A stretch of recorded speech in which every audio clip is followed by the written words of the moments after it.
కేంద్ర రాష్ట్ర ప్రభుత్వాలు కలిసి పనిచేస్తేనే నిజమైన అభివృద్ధి జరుగుతుందని చేవెళ్ల ఎంపీ కొండ విశ్వేశ్వర్ రెడ్డి అన్నారు.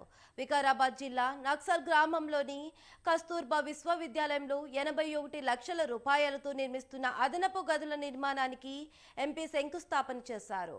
అనేక కేంద్ర ప్రభుత్వ నిధులు గత రాష్ట్ర ప్రభుత్వం చర్యల వల్ల వృధా అవుతున్నాయని విమర్శించారు.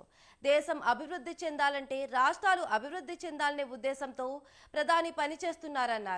తెలంగాణ ఆర్థిక పరిస్థితి తెలుసుకుని ఇతర రాష్ట్రాల కంటే ఎక్కువ నిధులు తెలంగాణకు ఇస్తున్నారని గుర్తు చేశారు. 81 లక్షలతోటి ఇంకో అంతస్తు కట్టిస్తుండ్రు.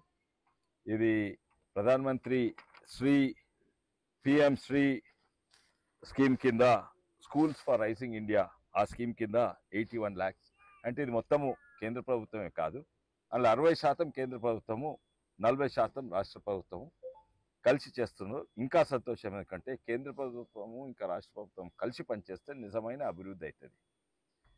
ఎన్నో నిధులు ఉన్నాయి. కేంద్ర ప్రభుత్వం 70% ఇస్తుంది, రాష్ట్ర ప్రభుత్వం 30% ఇస్తుంది. కానీ 30% ఇయ్యనందుకు ఆ 70% కూడా వృధా అయిపోయినాయి. ఇటువంటి వేలాది కోట్లు ఇంతకు ముందు ప్రభుత్వం కింద అయినాయి.